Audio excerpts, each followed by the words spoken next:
Jangan mudah tertipu dengan segala sesuatu bentuk ya kuasa-kuasa ilahi yang memakai nama ilahi gitu ya untuk membawa orang kepada pertobatan ya. Jangan pernah tergiur dengan itu. Tapi biarlah pertobatan yang sejati itu lahir dari pendengaran akan firman Tuhan. Jadi jangan berhenti untuk belajar firman Tuhan. Sebelum kita mulai, seruput dulu kopinya.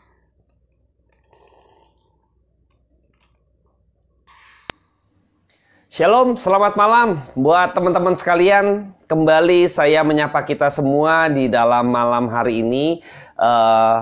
Ngopi bareng, pada malam hari ini kita masih tetap di rumah saja. Dan pada kesempatan ini saya akan coba bahas bagian lain ketika Tuhan Yesus ditolak, yang pada waktu yang lalu kita sudah bahas. Dan saat ini saya akan coba melihat persepakatan untuk membunuh Yesus. Nah, ini hal yang menarik ya. Jadi sudah diusir gitu ya, sudah dimusuhin gitu ya, ditolak gitu ya. Lalu sekarang ada persepakatan, persekongkolan untuk mau membunuh Yesus gitu ya. Dan sebelum kita mulai, seperti biasa, pada malam hari ini saya sudah ditemani kopi hitam ya kali ini ya.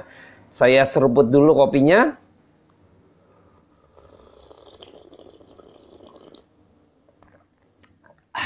Ini kopi hitam ya, jadi teman-teman bisa yang mau ngopi, bikin kopi di rumah masing-masing. Jadi kita boleh kembali dihangatkan terlebih lagi untuk pribadi kita, untuk rohani kita, untuk roh kita ini diberi kehangatan lewat kebenaran firman Tuhan. Baik, saya akan doa terlebih dahulu sebelum kita akan coba membahasnya. Bapa dalam surga, kami mengucap syukur karena kehangatan demi kehangatan setiap kalinya kami boleh dipertemukan oleh kebenaran firman Tuhan yang membakar kembali rohani kami sehingga kami semakin hari memiliki satu kegairahan di dalam kebenaran-Mu agar hidup kami boleh semakin hari mengenal Kristus di dalam kesementaraan kami lewat firman Tuhan yang bersifat kekal itu. Mari Tuhan Yesus, mari Roh Kudus, Engkau beracara atas setiap kami, jiwa-jiwamu yang ada di rumah saja, juga memberkati waktu-waktu ke depan agar kami senantiasa mengerti akan kebenaran firman Tuhan. Urapi hamba-Mu ini, penuhi dengan perkataan Allah sendiri yang berbicara atas setiap kami. Karena ini adalah acaramu, karena ini adalah waktumu Tuhan. Di dalam nama Tuhan Yesus Kristus, diberkatilah kami oleh karena firman Tuhan turun atas kami malam ini. Amin. Baik, saya akan bacakan terlebih dahulu di dalam Yohanes 11 ayat yang ke-45 sampai ayat yang ke-53 ya. Jadi persepakatan untuk membunuh Yesus. Wah, ini mengerikan sekali ya. Coba nanti kita akan pelajari, akan kita lihat. Banyak di antara orang-orang Yahudi yang datang melawat Maria dan menyaksikan sendiri apa yang telah dibuat Yesus, percaya kepadanya. Nah, ini kejadiannya adalah ketika Lazarus yang mati dan dibangkitkan. Saya akan baca terlebih dahulu untuk semuanya ya. Ayat 46. Tetapi ada yang pergi kepada orang-orang Farisi dan menceritakan kepada mereka apa yang telah dibuat Yesus itu. Lalu imam-imam kepala dan orang-orang Farisi memanggil mahkamah agama untuk berkumpul. Dan mereka berkata, apakah yang harus kita buat? Sebab orang itu membuat banyak mukjizat.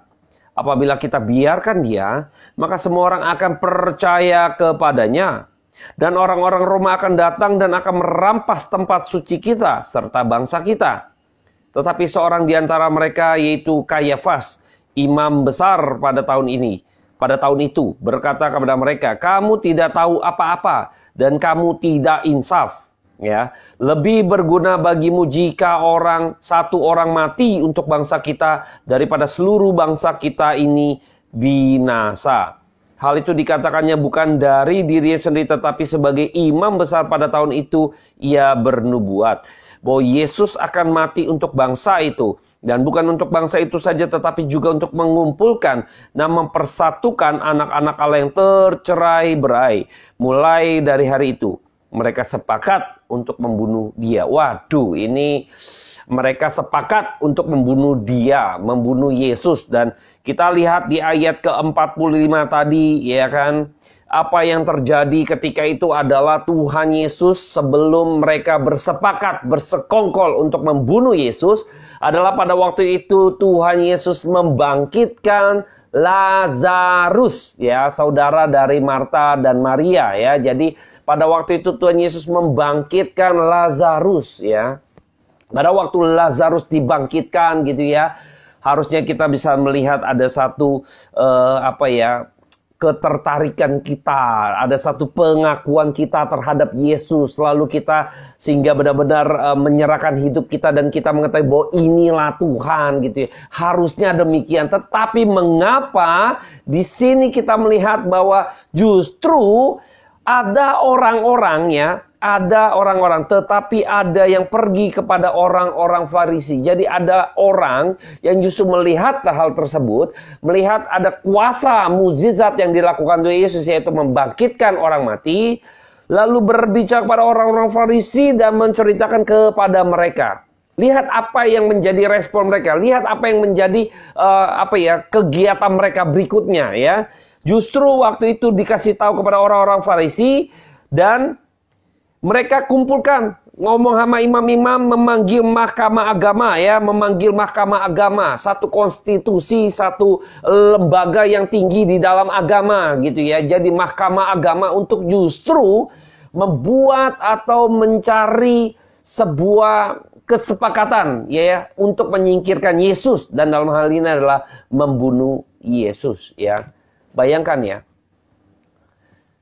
Peristiwa ini ya harusnya membuat mereka, orang-orang Farisi, imam-imam kepala, orang-orang yang belajar firman Tuhan, harusnya ketika melihat ini maka mereka percaya dan dari apa yang dinubuatkan oleh para nabi di dalam kitab mereka, harusnya ketika melihat ini mengkonfirmasi mereka bahwa yang mereka nantikan sesuai dengan apa yang dinubuatkan, yang mereka pelajari di dalam kitab mereka, kitab Taurat mereka. Harusnya ini membawa mereka datang percaya kepada Kristus. Dia adalah Tuhan, dia adalah yang diutus. Tetapi ternyata tidak. Justru ternyata hal ini membawa mereka untuk membunuh Yesus. Bayangkan. Bukan menjadi pengikut, bukan menjadi percaya, tetapi justru melawan, tanda petik gitu ya. Justru melawan, ingin menghancurkan, membinasakan, membunuh Yesus. Bayangkan ya. Ini untuk menyingkirkan sampai selama-lamanya. Bayangkan mindsetnya seperti apa. Inilah orang-orang yang tidak percaya. Ini adalah orang-orang yang tidak percaya. Maka kita akan mengetahui. Kita akan coba nanti saya ambil jalur flashback gitu ya. Ketika Tuhan di dalam kegiatannya melakukan banyak mukjizat, Kristus hanya untuk mau menunjukkan bahwa dia datang dari Allah, gitu ya. Dia datang dari Allah.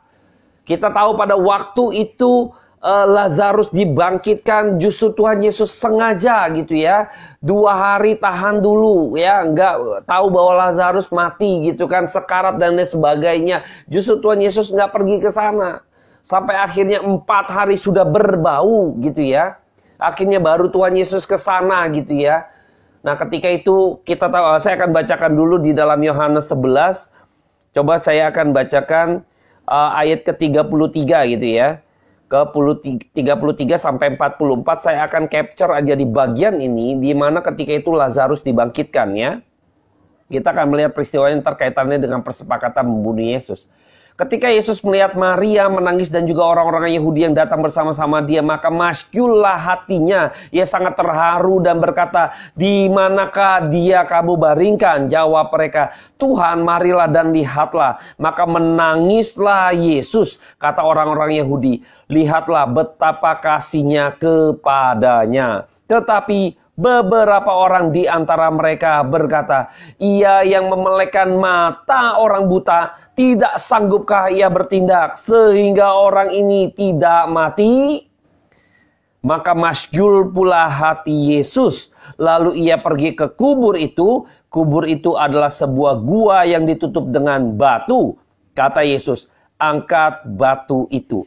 Marta, saudara orang yang meninggal itu, berkata kepadanya, Tuhan, ia sudah berbau, sebab sudah 4 hari ia mati. Jawab Yesus, bukankah sudah kukatakan kepadamu, jikalau engkau percaya, engkau akan melihat kemuliaan Allah? Maka mereka mengangkat batu itu, lalu Yesus menengadah ke atas dan berkata, Bapa, aku mengucap syukur kepadamu, karena engkau telah mendengarkan aku.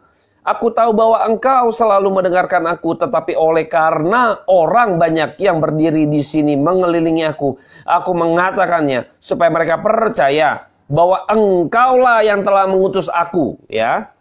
Dan sesudah berkata demikian, berserulah ia dengan suara keras, Lazarus, marilah keluar. Orang yang telah mati itu datang keluar, kaki dan tangannya masih terikat dengan kain kapan dan mukanya tertutup dengan kain peluh. Kata Yesus kepada mereka, bukalah kain-kain itu dan biarkan ia pergi. Waduh. Kita melihat bahwa banyak orang yang di sekeliling, maka tadi kita menyaksikan di dalam ayat yang ke 42 gitu ya, ketika orang supaya mereka percaya bahwa engkau yang telah mengutus aku, maka mukjizat demi mukjizat yang Tuhan kerjakan hanya untuk semata-mata mau menunjukkan kepada orang-orang bahwa dialah yang diutus dari Allah, dialah Mesias itu, kepada orang-orang Yahudi yang sudah menanti-nantikan selama bertahun-tahun, berpuluh-puluh tahun, beratus-ratus tahun. Ketika itu mereka menanti-nantikan. Sekarang Kristus hadir. Maka segala sesuatu yang dilakukan dalam mukjizat Tuhan semata-mata hanya untuk menunjukkan bahwa dia berasal daripada Allah. Maka ada orang juga yang mengatakan tadi di bagian ayatnya yang ke 37 gitu kan. Ia yang memelekkan mata orang buta gitu ya. Tidakkah sanggup ia bertindak sehingga orang ini tidak mati? Tuhan masgul gitu ya. Ada masgul 2 kali ya. Masgul ini kita bahas sedikit ya masgulnya gitu ya. Masgul ini satu perasaan yang begitu sedih gitu ya. Sedih bukan karena ada orang yang sebenarnya sedih gini. Apa ya? Sedih melihat bahwa manusia ya di dalam keberdosaan seperti Lazarus yang akhirnya menerima penderitaan, menerima begitu tubuhnya ini, jasmania ini yang begitu lemah sehingga harus hancur gitu ya. Oleh karena dosa maka binasa di dalam tubuhnya ini, banyak segala sakit penyakit gitu ya yang dialami oleh manusia berdosa, yang dialami oleh kita sebagai pribadi manusia gitu ya. Terlebih lagi manusia berdosa yang sangat-sangat menyedihkan adalah ketika kita binasa. Kristus masgul, dia menangis, dia melihat bahwa betapa kasihannya manusia yang di dalam tubuhnya itu diseret oleh dosa, penderitaan, penyakit, menyiksa mereka di dalam kesementaraan. Tubuh yang begitu lemah gitu ya. Terlebih oleh karena dosa gitu ya. Membawa mereka akhirnya mendapati hal yang demikian. Aduh, maka Tuhan menangis, Tuhan sedih gitu ya. Nah bagian lain masgul ini dia sedih karena apa? Orang-orang di sana yang masih tidak percaya. Orang-orang yang di sana masih bertanya, tidakkah ia sanggup? Dia akan memelekkan orang buta. Tidakkah ia sanggup? Bayangkan ya. Jadi masih belum percaya. Masgullah Tuhan. Dia sedih loh. Banyak orang yang justru tidak percaya. Banyak orang-orang yang akhirnya menanti-nantikan, mempertanyakan. Dan banyak orang yang akhirnya juga kita tahu pada pembunuhan Kristus gitu ya, kesepakatan. Orang melihat Lazarus bangkit. Justru ada orang yang membawa berita. Ini sebuah ancaman bagi kelompok tertentu gitu ya. Maka justru harusnya orang yang melihat tadi dan harusnya orang-orang Farisi, imam-imam kepala, Orang-orang yang belajar kebenaran firman Tuhan harusnya ketika mendengar kesaksian yang besar ini, harusnya mereka akhirnya terkonfirmasi dan makin mengikuti Yesus dan mau belajar. Harusnya begitu karena sudah terkonfirmasi. Inilah dia yang kita nanti-nantikan. Inilah Yesus yang Mesias yang dicatat di dalam Taurat Musa. Inilah dia. Maka kita harus mengikuti dia. Tetapi ternyata tidak. Ternyata tidak, bayangkan. Ya bayangkan ya. Ini kan mukjizat yang paling spektakuler ya. Orang mati bangkit. Bayangkan. Mati ya, mati. Maka Tuhan biarkan waktu dia sengaja 2 hari dengar Lazarus gitu kan. Sekarat dengan Lazarus mati gitu kan. Ini dia udah mau mati nih. Datang dong Tuhan Yesus segala macam. Enggak, dia biarkan. Sampai 4 hari tadi sudah berbau. Untuk menunjukkan tuh. Tidak ada lagi space gitu ya. Alasan dalil apapun gitu ya. Enggak ada. Tubuh sudah hancur, bau berarti sudah hancur. Tidak mungkin kembali lagi. Kalau bukan dari Tuhan. Harusnya ini untuk membuktikan bahwa dia ini Mesias yang datang daripada Allah. Mukjizat paling besar mungkin di dalam pribadi kita manusia. Karena kita melihat yang sudah tubuh yang sudah hancur dan berbau ini tiba-tiba menjadi utuh kembali. Diciptakan baru gitu ya. Kalau bukan pekerjaan tangan Tuhan nggak mungkin. Kalau bukan Allah nggak mungkin. Karena yang menciptakan manusia itu adalah Allah. Tetapi mereka sepakat untuk membunuh Yesus. Ini menunjukkan bahwa mukjizat tidak akan pernah membawa kepada pertobatan. Menjadi orang sehingga dia percaya kepada Yesus Juru Selamat. Tidak bisa. Nggak bisa, hal ini nggak bisa. Kita coba konfirmasi lagi. Kita bandingkan dengan Lazarus dan orang kaya. Cerita klasik juga gitu ya. Di dalam Lukas 16, saya akan capture saja pada waktu itu ada Lazarus yang miskin dan orang kaya. Lalu ketika dalam dunia sementara orang kaya, Lazarus miskin, dua-duanya mati. Lalu Lazarus ke pangkuan Abraham, masuk ke surga. Sedangkan orang kaya ini berada di dalam neraka, di dalam penyiksaan. Lalu orang kaya ini berharap meminta kepada Abraham supaya Lazarus itu datang dong nginjilin saudaranya saya. Nah, saya akan bacakan ya di poin akhir saja gitu ya. Nanti teman-teman bisa lihat lagi di dalam Lukas 16. Saya akan kutip saja ayat yang ke-27 sampai ayat yang ke-31. Kata orang itu, orang kaya itu yang masuk dalam penyiksaan, kalau demikian aku minta kepadamu Bapa, kepada Abraham, supaya engkau menyuruh Lazarus ke rumah ayahku.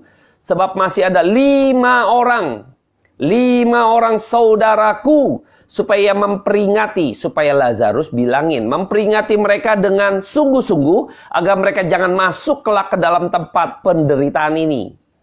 Tetapi kata Abraham, ada pada mereka kesaksian Musa dan para nabi. Baiklah mereka mendengarkan kesaksian itu. Jawab orang itu, tidak Bapak Abraham.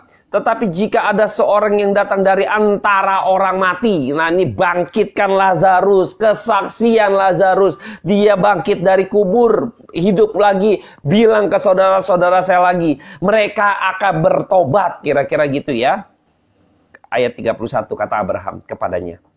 Jika mereka tidak mendengarkan kesaksian Musa dan para nabi. Artinya firman Tuhan. Kitab Musa dan para nabi. Taurat dan kitab para nabi. Perjanjian lama.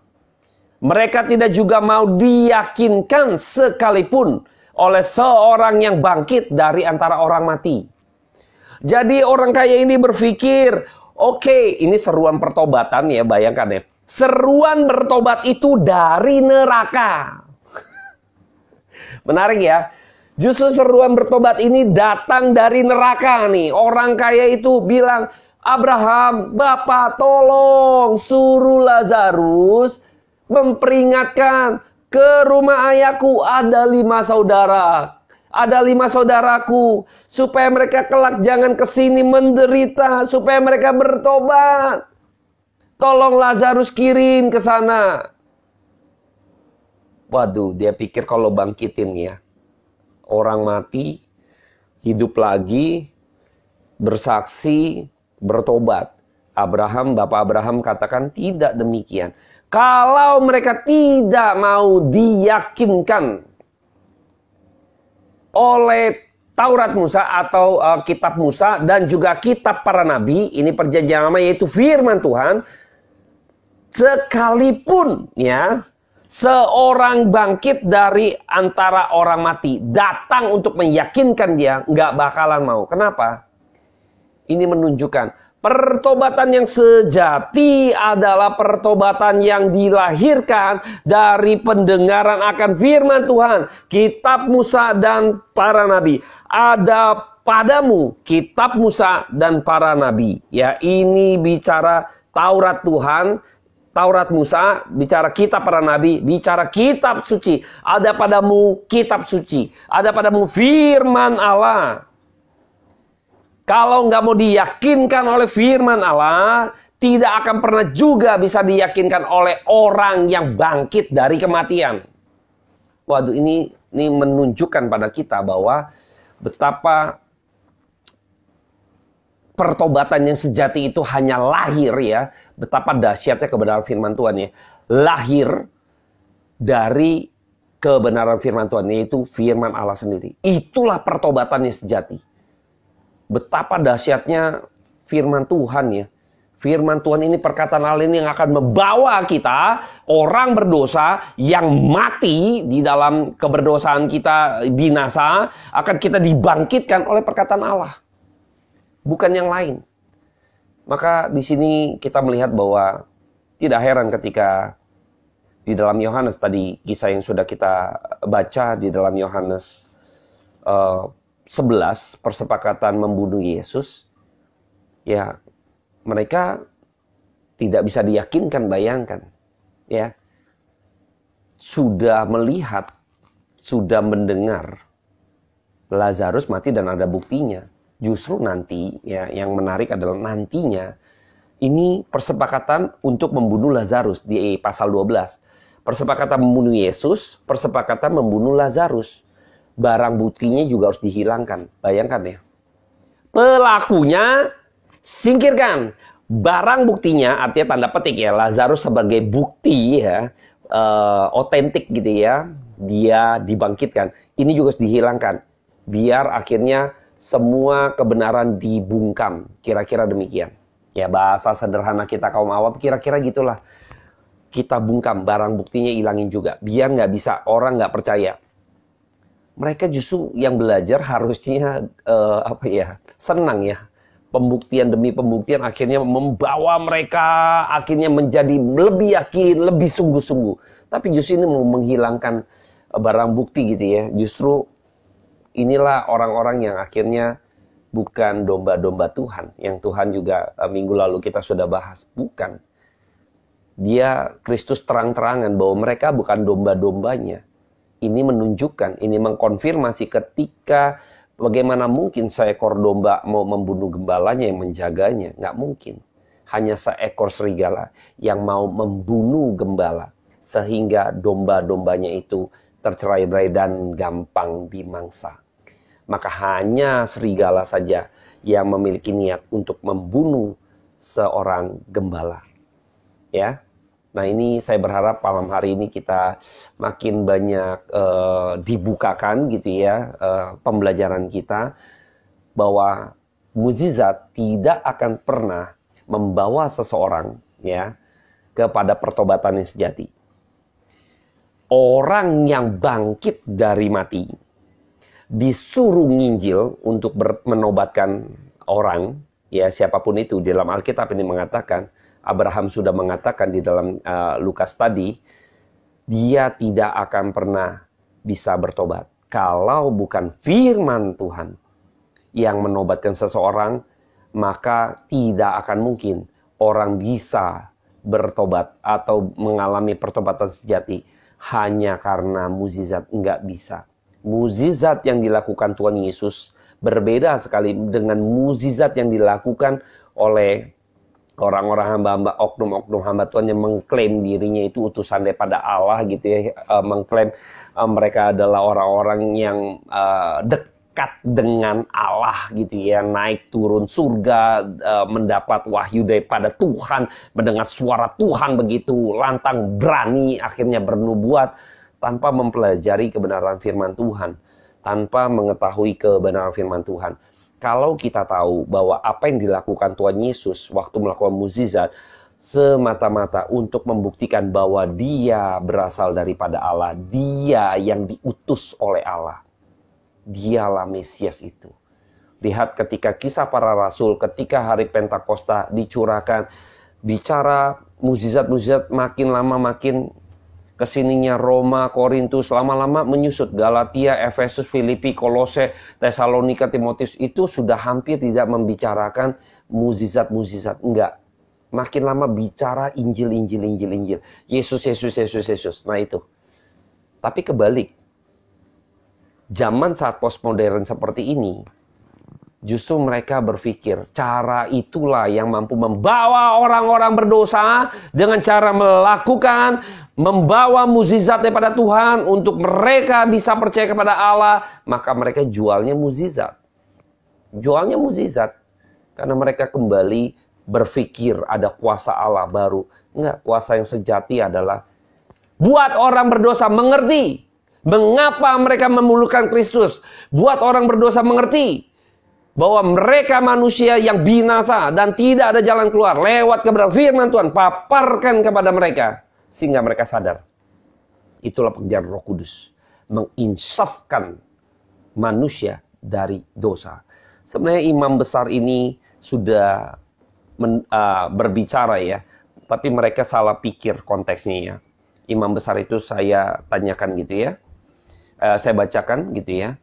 Tetapi seorang di antara mereka, ayat 49, yaitu Kayafas imam besar pada tahun ini berkata kepada mereka, kamu tidak tahu apa-apa dan kamu tidak insaf. Ya, tidak insaf. Tuhan pakai imam besar ini ya, untuk bukan dia berkata-kata nih seakan-akan, tapi Tuhan pakai dia untuk menobatkan sebenarnya, untuk mensadarkan, membukakan. Tapi mereka punya cara berpikir yang terbalik justru ya. Ini menarik juga ya. Ayat 50 ya, saya lanjut. Bahwa lebih berguna bagimu jika satu orang mati untuk bangsa kita daripada seluruh bangsa kita ini binasa ya. Dia berpikir ya, justru nih daripada kelompok mereka, bangsa mereka hilang, binasa gara-gara Kristus nih, maka Kristus mesti dimatiin. Justru terbalik, justru inilah penggenapannya, justru karena Kristus harus mati gitu ya. Maka banyak orang-orang percaya dikumpulkan anak Allah yang tercerai-berai di dalam ayat yang ke-52 untuk dipersatukan. Justru ini masuk dalam rencana Allah. Mereka justru berpikir hanya pikir gitu kan. Wah ini cara ini untuk menyelamatkan mereka. Padahal justru hal mereka yang mereka pikirkan persepakatan untuk membunuh Yesus justru menjadi cara Tuhan untuk mengumpulkan anak-anak Allah. Domba-dombanya yang tercerai-berai. Justru waktu disalibkan. Disitulah kita melihat mukjizat sesungguhnya. Yaitu apa? Darah anak domba mengalir, menebus dosa manusia. Kristus tidak melakukan mukjizat spektakuler secara jasmania. Pakunya copot gitu kan, tubuhnya kembali normal, dia terbang di antara mereka, lalu petir di mana-mana bubarkan mereka semua binasa. Tidak lakukan itu seperti tim Avenger misalnya gitu ya. Tidak seperti itu. Tetapi Tuhan Yesus justru melakukan mukjizat terbesar. Yaitu apa? Darahnya tercurah. Sehingga kita menerima pengampunan yang sempurna. Tidak binasa. Mukjizat rohani. Hal-hal yang kekal. Yang Tuhan Yesus kerjakan.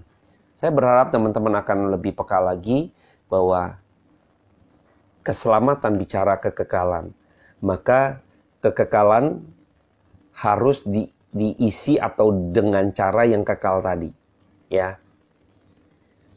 keselamatan bicara kekekalan jiwa seseorang, ya kan, sifatnya kekal.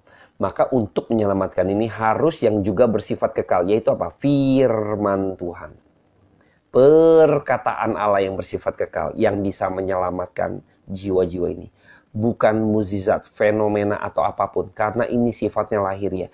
Tidak akan mungkin yang sifatnya sementara, yang sifat lahiriah mampu menyelamatkan yang sifatnya kekal. Tidak akan pernah mungkin. Ini kuncinya. Jadi saya berharap teman-teman peka. Mari kalau kita benar-benar sungguh-sungguh ingin mendapat lawatan mukjizat yang kekal, yuk mari kita mau belajar buka hati kita kepada pendengaran kita, kepada firman Tuhan. Kalian akan merasakan, teman-teman akan merasakan mukjizat yang bersifat kekal, rasa kekal gitu ya. Yaitu kita dibukakan oleh firman Tuhan. Terima kasih teman-teman yang sudah berbagian, kiranya malam hari ini menjadi bagian dari kita untuk semakin hari buka hati kita, makin peka, sehingga kita tidak mudah tersesatkan di dalam pengajaran-pengajaran di dalam postmodern ini. Saya akan berdoa buat setiap kita. Bapa dalam surga, hamba-Mu selesai berkata-kata. Hamba-Mu terbatas di dalam setiap ucap bibir hamba-Mu ini. Tapi kiranya anugerah daripada Tuhan tidak pernah berhenti buat setiap kami. Berkati setiap jiwa-jiwa yang ada di rumah saja. Kami berdoa Tuhan, kiranya Tuhan pimpin dan tuntun setiap kami. Gembalakanlah kami dengan firman-Mu Tuhan. Kami yang domba-domba-Mu Tuhan, biarlah di dalam satu kawanan penggambalan yang agung yaitu Kristus. Tuhan, kayak hamba-Mu menyerahkan sebelum tangan Tuhan untuk malam hari ini. Kami mengucap syukur Tuhan, dengar doa kami, pelihara jiwa kami. Amin. Terima kasih teman-teman yang sudah berbagian. Kita lanjut ngopi di rumah saja. Seruput dulu kopinya.